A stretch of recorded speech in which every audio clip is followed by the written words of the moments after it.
Después de escucharlo, yo quisiera ahora entrar en algunos de los argumentos, tanto los que le he oído hoy como otros que he oído en otros momentos en declaraciones sucesivas respecto a este asunto. Hablan ustedes de procesos de transición hacia las renovables y colocan el gas en ese proceso. Y uno se pregunta que por qué vamos a necesitar una energía fósil cara y contaminante para avanzar hacia las renovables. Los latinos decían aquello de si vis pacem para bellum, y algunos oponemos a eso que el si vis pacem para pacem, es decir, si quieres renovables, invierte en renovables y camina hacia ellas, no coloques una energía transitoria por medio. Si atendemos al argumento de la dependencia energética del exterior, que ustedes utilizan también con frecuencia, ya esto casi parece un insulto a la inteligencia, porque sustituir una parte del petróleo por gas nos hace disminuir la dependencia energética del exterior. Pues yo creo que no. Diversifica la dependencia, trae gas de Argelia, de Egipto, de Qatar, de Nigeria, pero no disminuye la dependencia. Por tanto, no caminamos hacia mayores cuotas de soberanía. También hacen trampa ustedes cuando hablan de que el gas contamina menos que el petróleo. Efectivamente, en eso estamos de acuerdo. Pero ¿por qué no hacen la comparación con las renovables?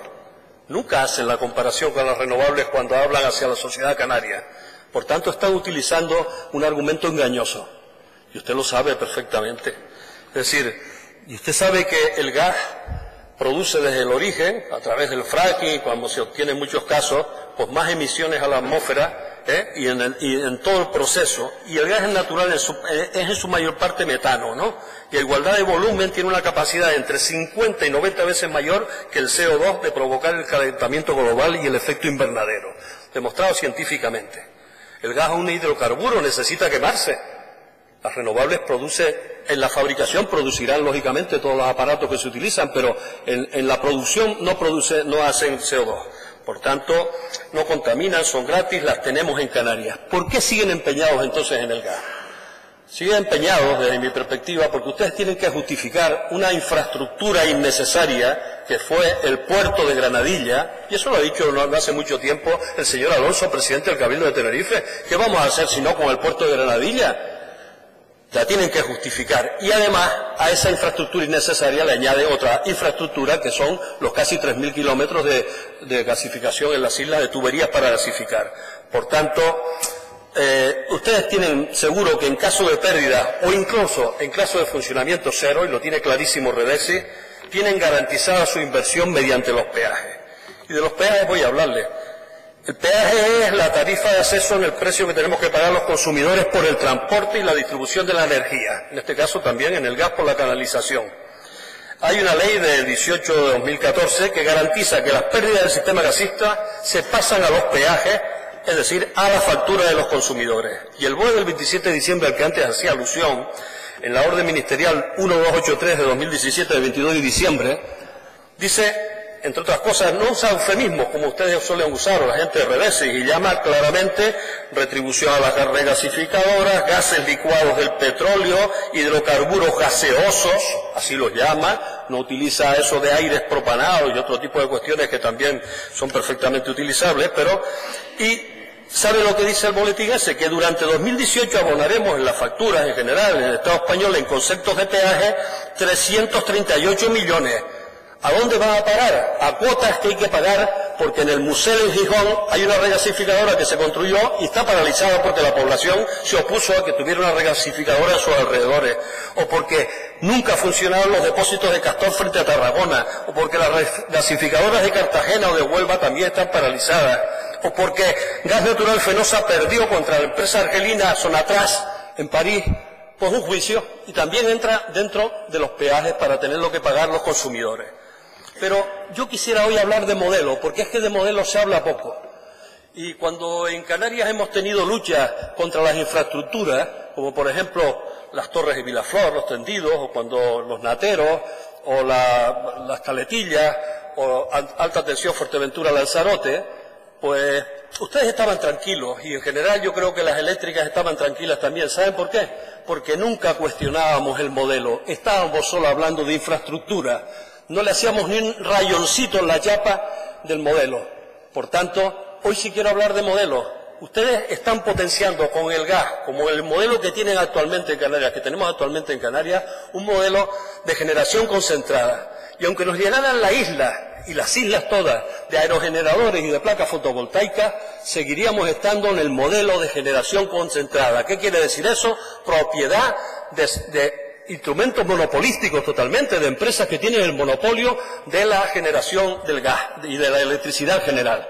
Por tanto, nosotros a ese modelo le oponemos otro, que es el modelo de democratización de la propiedad de la energía. Es decir, no puede ser que el sol, el aire, el mar, los volcanes, la geotermia, que son gratuitos y que los tenemos a nuestro alcance en unas islas que sí son el paraíso de las renovables, tengamos que dejar que sean otros quienes se apropien de esas fuentes de energía y nos la coloquen, nos la lleven a nuestras casas y nos la pasen por el contador, cuando podíamos nosotros, cada uno de nosotros como consumidores y como usuarios, tener placas fotovoltaicas en nuestras casas, o tener baterías en red, o tener sencillamente asociaciones ciudadanas de consumidores que podríamos organizarnos de otra manera, como ya está ocurriendo en otros lugares del mundo. Ustedes han apostado, sin embargo, por una energía que no es renovable, que es un hidrocarburo más, que efectivamente es un poco menos contaminante que el petróleo, pero no me lo comparen con el petróleo, por favor, compárenlo con las renovables, compárenlos con las renovables. Por tanto, yo no lo considero que sea necesario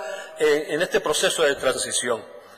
Y les pregunto, ¿se atreverían ustedes a una consulta vinculante a la población canaria sobre si queremos regasificadoras e instalaciones de gas o preferimos energías renovables? Yo estoy casi seguro que no, pero mire, si atendemos a las encuestas que hizo el señor Paulino cuando estaba en el gobierno, un 71% de la población canaria, esa encuesta que hizo la Universidad de La Laguna, se pronunció en contra del gas y de la continuación en el asunto y a favor de este asunto. Por tanto, esa transición de la que ustedes hablan no pretende cambiar el modelo, pretende que el modelo siga pues concentrado en Granadilla, en las Caletillas, con largos kilómetros de distribución donde hay una pérdida entre un 8 y un 10% de la energía y que luego cada uno siga con sus contadores y pagando a lo mejor a veces por tener vivienda cerrada, pagando pues 40 o 50 euros por potencia contratada, no por consumo, y estamos pagando eso porque lo han impuesto las normativas y lo han impuesto quienes dirigen la política energética en Canarias, que son Enel y que es Red Eléctrica, que son los que en definitiva han diseñado la política. Por eso el próximo viernes, cuando hay en unas jornadas que se van a ir, pues en el MENSEI creo que son, pues resulta que quien va a hablar del plan energético de Canarias es el señor Folgado, el presidente de Red Eléctrica. Yo pensé que era usted el que iba a hablar del asunto, pero me llevé la gran sorpresa de que dentro de ese programa quien iba a hablar era el presidente de Red Eléctrica. No sé si es que usted habrá delegado en él. Si hablamos de decisiones políticas, de legislación, de dirección política, este gobierno no tiene decisiones políticas claras sobre lo que quiere para Canarias en materia energética. Lo que se está planteando simplemente es pues lo que Red Eléctrica en él le plantean, es decir, ustedes los amenazan con que hay que hacer tal cosa porque si no hay un cero energético, y ustedes les dicen, pues hagan lo que sea porque no queremos que jamás haya un cero energético, no queremos vernos en esas circunstancias. Por tanto, lo que le planteamos claramente es que nos debería traer a este Parlamento un plan energético de Canarias que ya desde 2015 está caducado el anterior y por lo tanto no hay existencia ninguna. Y lo que le planteamos también, mire, hay cosas como que, por ejemplo, en el 2015, cuando ese plan energético ya estaba caducado, se decía, Canarias, donde producir electricidad con combustibles fósiles es hasta un 600% más caro que hacerlo con viento. Y se añadía, la Comisión Nacional de los Mercados y la Competencia calcula que el coste de la producción de energía eólica en Canarias se sitúa en 39 euros por megavatio hora, lo que supone una sexta parte de los 237 euros por megavatio. Y se añadía también en esa época ya, desde la cual ustedes han hecho muy poco, que los ahorros que podíamos haber tenido en Canarias de instalar esos parques eólicos con el viejo modelo concentrado, no con concentración, con distribuida entre la población, era de 112 millones de euros anuales el ahorro que podíamos tener. Es decir, cada 3 días un billón de euros los podríamos estar ahorrando los canarios. Ustedes con estas medidas lo que están persiguiendo es la descapitalización de la economía en Canarias para que se lo lleven crudo algunas multinacionales con las cuales parece que ustedes están en alguna componenda. Pero nosotros contra eso nos vamos a oponer y seguro que vamos a impedir que el gas se instale en Canarias. Gracias, señor Marrero. Para cerrar esta